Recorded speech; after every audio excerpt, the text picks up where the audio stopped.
The fusion reactor that powered New Geneva colony died with a scream of tortured metal and superheated plasma.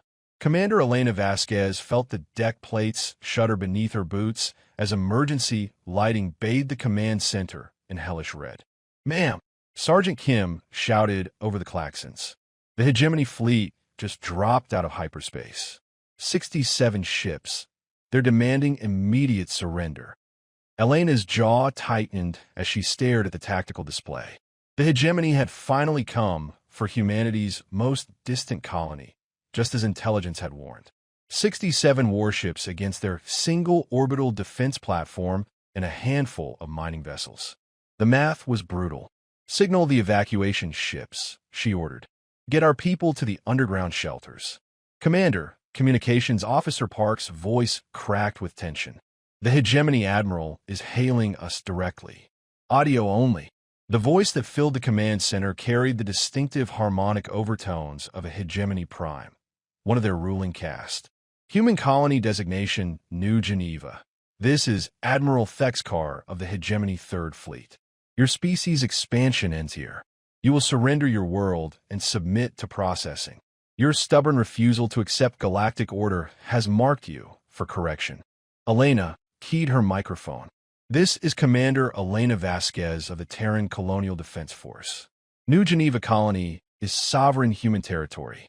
We do not recognize hegemony authority here." A sound like grinding crystals came through the speakers.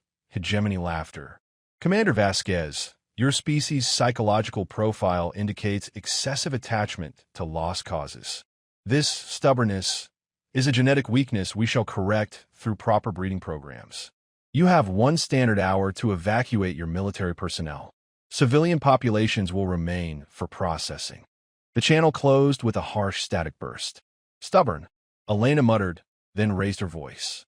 "All stations, prepare for combat operations. I want every mining charge, every construction explosive, every piece of industrial equipment that can be weaponized ready for deployment." Lieutenant Torres, the colony's chief engineer, looked up from his console with confusion. "Ma'am, we can't fight a hegemony fleet with mining equipment.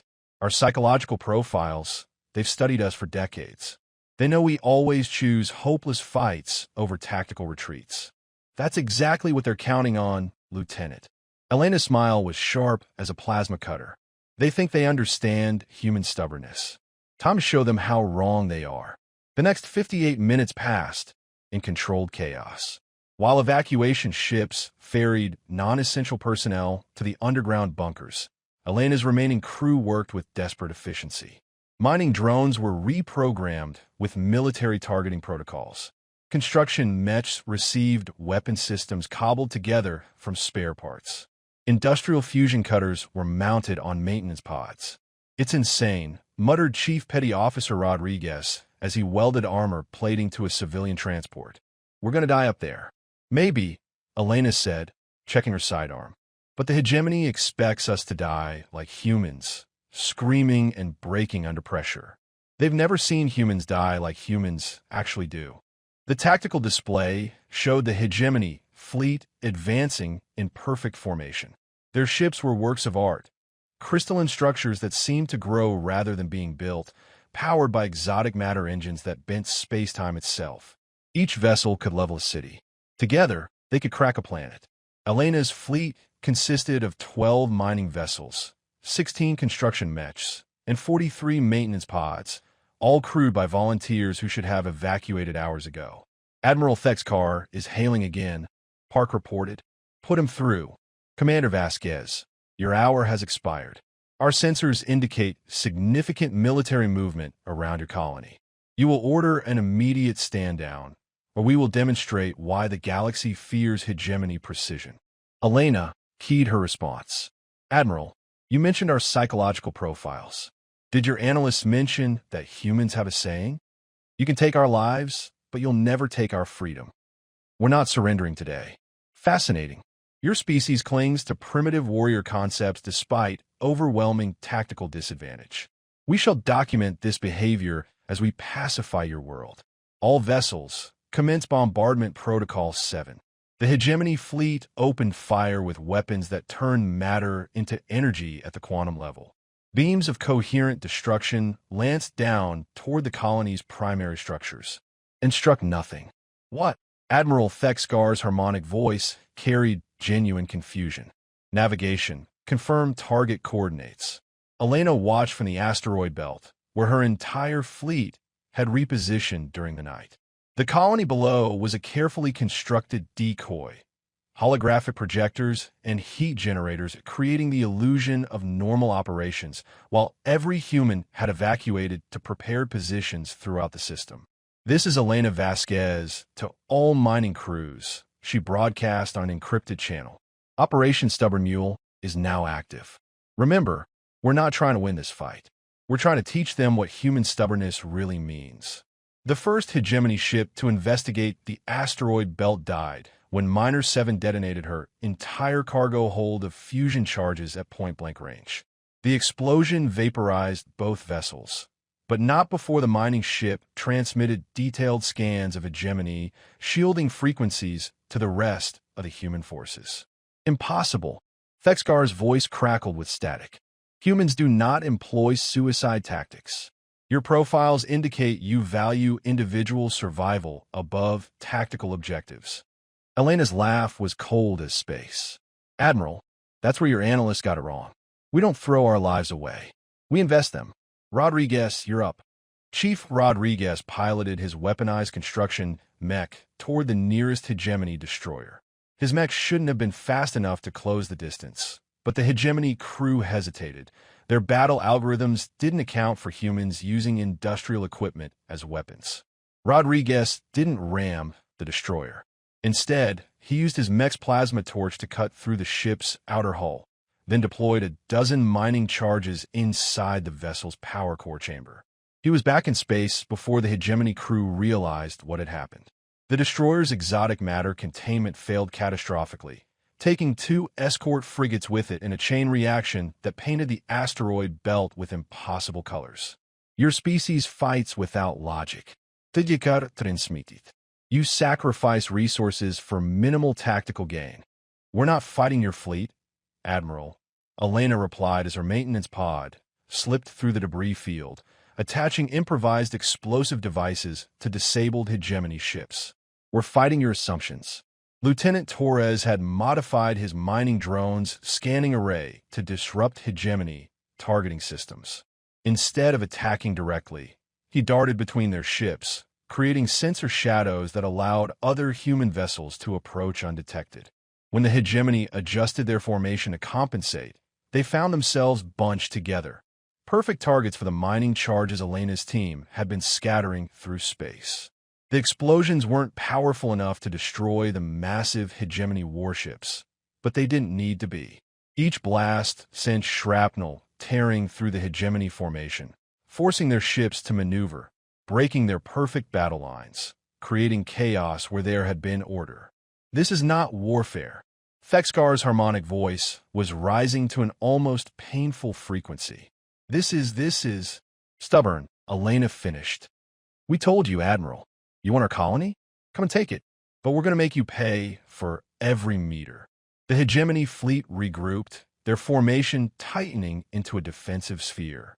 They'd lost 6 ships and damaged dozens more, but they still had overwhelming firepower advantage. Elena's forces were down to 8 vessels, most running on fumes and prayers. All remaining units, Elena broadcast, implement Custer Protocol. We're not running, and we're not hiding. Time to show them what happens when you back humans into a corner.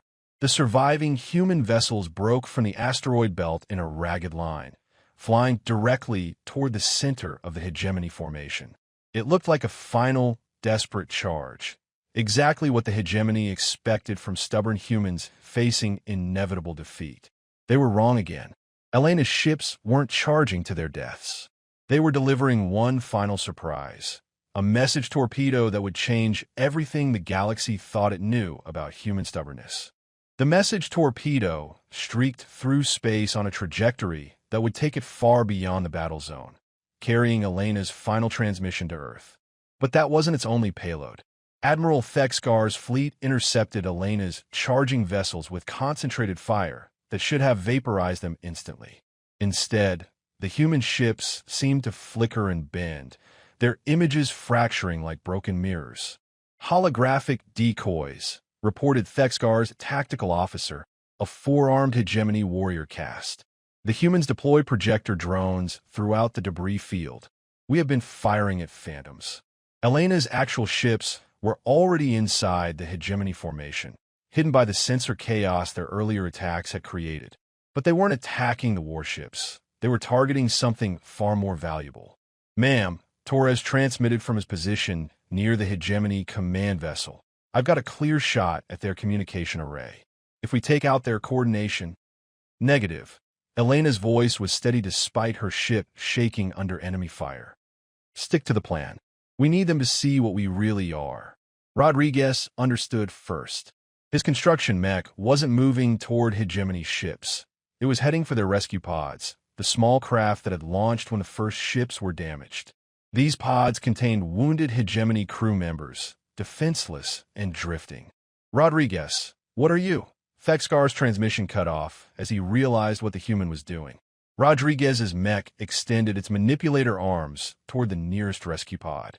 The hegemony crew inside could only watch as the human who had been trying to kill them moments before now gently captured their pod and began moving it toward safe distance from the battle zone. "This does not compute," Thexgar muttered to his bridge crew. Human warfare doctrine emphasizes elimination of enemy combatants. Why preserve our wounded? Elena's voice came through the comm with crystal clarity.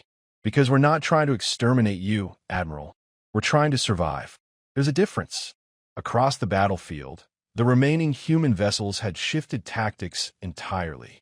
Instead of pressing their attacks on hegemony warships, they were rescuing escape pods, providing emergency power to drifting hulks, even transmitting medical data to help treat hegemony wounded.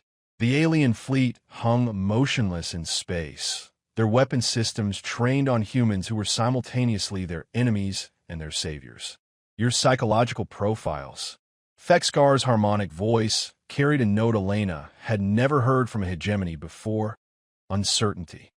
"This behavior contradicts all our data on human combat responses. Your profiles were compiled from our military engagements," Elena replied as her ship docked with a damaged hegemony frigate to transfer emergency medical supplies. "But we've never fought the hegemony before. You're seeing human stubbornness in its natural state."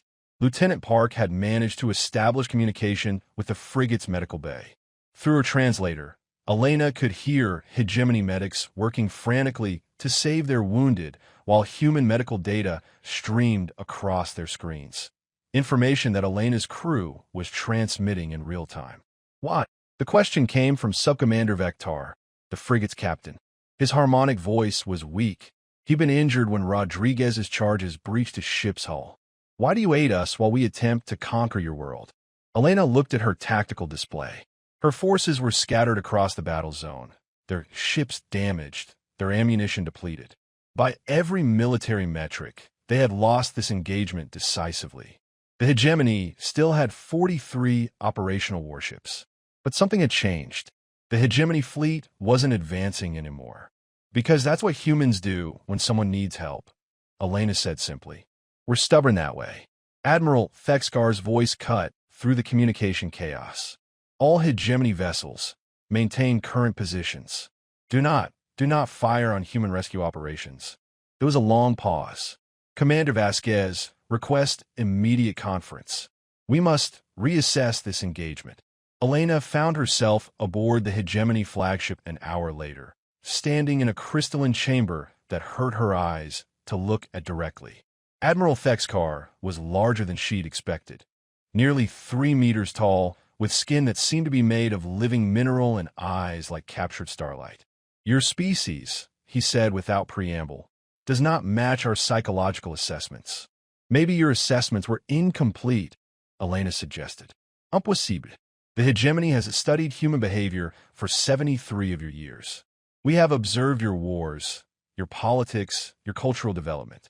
Human stubbornness is a documented weakness, an inability to adapt to changing circumstances a primitive attachment to failed strategies. Elena almost smiled. Admiral, with respect, you've been studying humans fighting each other. That's completely different from humans fighting to protect something they care about. Explain this distinction. Elena gestured toward the view screen, where human and hegemony rescue operations continued side by side. When humans fight humans, we're competing. We want to win, to prove we're right, to impose our will. That kind of fighting can become destructive and stupid. She paused, choosing her words carefully. But when humans fight to protect something, our families, our homes, our freedom, we're not trying to win. We're trying to survive. And humans who are fighting to survive will use every tool, every trick, every advantage they can find, including cooperation with former enemies. This does not explain your earlier suicide tactics. Those weren't suicide tactics, Elena said. Rodriguez didn't die when he detonated those charges inside your destroyer. He ejected 3 seconds before the explosion. Miner 7's pilot used her ship's emergency teleporter to beam out before impact. We're stubborn, Admiral, not suicidal. Fexcar's crystalline features shifted in what might have been surprise. Our sensors detected no escape signatures. Because we've been modifying our equipment for months, ever since intelligence warned us you were coming. Mining teleporters, construction mech ejection systems, industrial fusion cutters. We turned every tool we had into weapons and every weapon into a survival system. The Admiral was quiet for a long moment, his starlight eyes studying Elena with new intensity. The message torpedo your forces launched. Our analysis suggests it will reach Terran space in 47 standard hours. That's right. What message did you send? Elena's smile was sharp. Everything we learned about hegemony tactics, shield frequencies, weapon signatures, and psychological profiles, plus a detailed analysis of how to turn industrial equipment into military assets. She paused. And instructions for every human colony on how to make first contact with wounded hegemony soldiers. First contact. Admiral, you came here expecting to find weak, stubborn humans who would break under pressure. Instead, you found stubborn humans who turned their weakness into strength. What do you think is going to happen when word of this engagement reaches the rest of human space? Fexcar's harmonic voice dropped to a whisper. They will prepare. They will adapt. Elena corrected. That's what human stubbornness really is. Not an inability to change, but a refusal to give up. We'll take every lesson from this battle, every piece of technology we can reverse engineer, every tactical innovation we can develop, and we'll spread it across 300 human worlds. The Admiral turned toward his bridge crew, who had been listening in stunned silence. Navigation. Calculate time to nearest hegemony outpost. 18 standard hours at maximum hyperspace velocity, came the reply. Communications. Priority transmission to hegemony high command. Subject. Critical revision of human threat assessment protocols. Elena felt a chill run down her spine. Admiral, Commander Vasquez, Fexcar's voice carried harmonics she'd never heard before, something that might have been fear. Your species has just demonstrated capabilities that could destabilize the entire galactic balance of power. The Hegemony Council must be informed immediately. What capabilities? The ability to turn weakness into strength. The capacity for tactical adaptation under extreme stress. The willingness to preserve enemy lives while defending your own interests. He paused. Most concerning of all, the potential for rapid technological and strategic evolution. Elena felt the weight of those words. You're not going to attack the colony. We cannot, Fexcar admitted. Any action against New Geneva now would only provide your species with additional tactical data. Every battle we fight gives humans new advantages. So what happens now? The Admiral's crystalline features shifted into an expression Elena couldn't read. Now, Commander, the galaxy learns to fear human stubbornness. And the hegemony learns what it means to face an enemy that grows stronger with each defeat. The Hegemony High Council convened an emergency session within the Nexus, a space station the size of a small moon, positioned at the gravitational center of 13 star systems. In the chamber's crystalline depths, 9 beings representing the most advanced civilizations in the galaxy gathered to hear Admiral Thexgar's report. The human engagement proceeded according to all established parameters. Thexgar began, his harmonic voice carrying across the vast chamber. Initial psychological assessment confirmed expected behavior patterns. Human forces refused tactical retreat. Colonial leadership displayed characteristic stubbornness. Military response prioritized symbolic resistance over strategic survival. High Counselor Xarn, ancient even by hegemony standards, gestured with one of her 6 arms. Yet you request emergency reassessment protocols. Explain this contradiction. The contradiction is the source of concern, Thexgar replied. Human stubbornness is not the weakness we believed it to be. A ripple of harmonic discord passed through the council chamber. Representative Quindar of the Ethereal Collective spoke first. Elaborate. Our Psychological Warfare Division has studied human behavioral patterns for over 7 decades.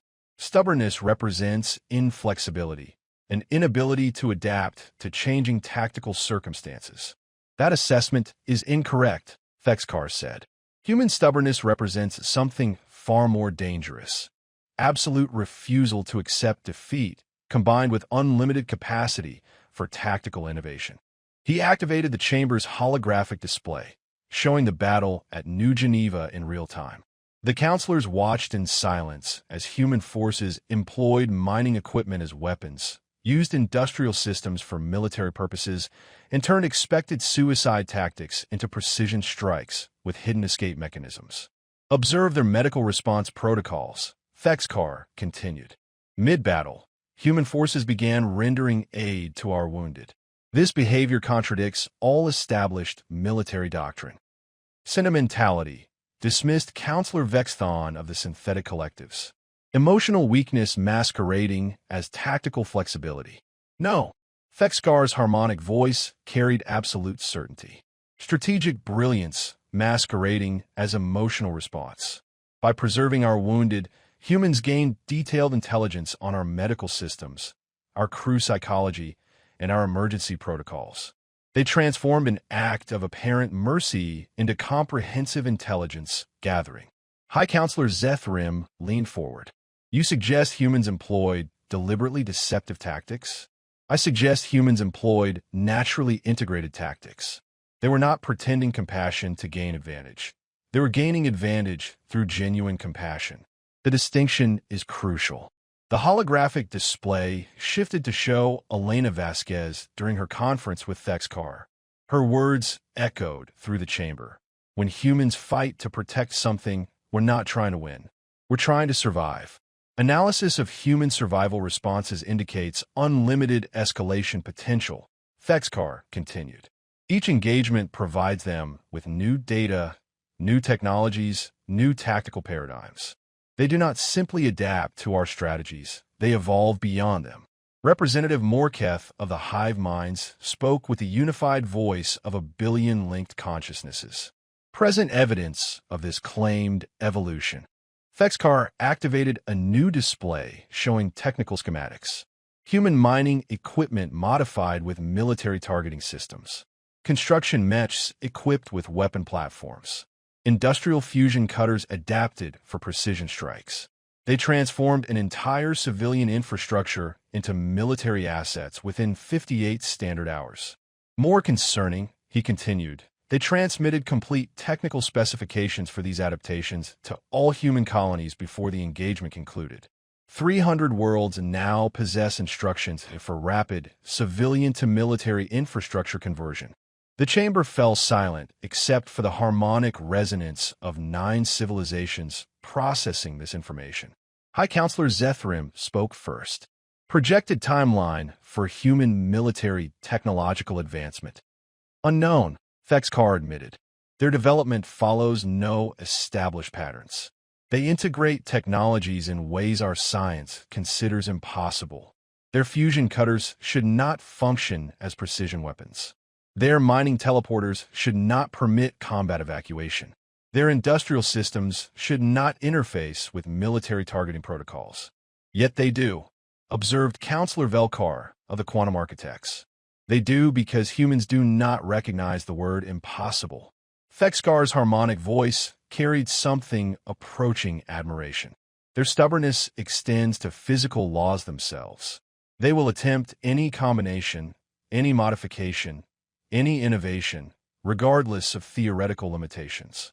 Representative Quindar's ethereal form shimmered with concern. What are your tactical recommendations? Complete strategic reassessment of human threat levels. Thexkar replied immediately. Current classifications rate humans as Level 3 regional concern. Based on observed capabilities, I recommend immediate elevation to Level 9 galactic priority. The harmonic discord that followed this statement was so intense, it caused the chamber's crystalline walls to resonate audibly. Level 9 classification is reserved for civilizations capable of galactic-scale warfare, protested Counselor Vexthon. Humans possess approximately 300 worlds. The hegemony controls over 10,000 systems. Humans possess 300 worlds today, Thexkar corrected, but their expansion rate is accelerating exponentially. More importantly, their technological development is following no predictable curve. Each world they settle become the laboratory for new innovations. He paused, letting the implications settle. Most critically, humans share information instantaneously across their entire civilization. Every tactical advance, every technological breakthrough, every strategic innovation discovered on one world is immediately available to all 300 colonies. High Counselor Zithrim's ancient features shifted into an expression of deep contemplation. You believe human civilization represents an existential threat to galactic stability. I believe human stubbornness represents something unprecedented in galactic history, Thexkar replied. A species that grows stronger through conflict, adapts instantly to new challenges, and refuses to acknowledge the possibility of defeat. The chamber's central display activated, showing a real-time map of human space. Green dots marked the 300 human colonies, scattered across 47 star systems. As the counselors watched, new connections appeared between the worlds, communication networks, trade routes, defensive alliances. They are already implementing lessons learned from the new Geneva engagement, Representative Morketh observed. Colonial militias are being established. Industrial infrastructure is being modified for dual-use applications. Mining operations are being integrated with defensive systems. The infection spreads, whispered Counselor Velkar. It is not an infection, Thexkar said firmly. It is evolution, and it is unstoppable. High Counselor Zethrim rose from her crystalline throne. Admiral Thexkar, you will return to human space immediately. Your mission parameters have changed. New objectives? Establish diplomatic contact with human leadership. Propose non-agression treaty. Offer limited technology exchange.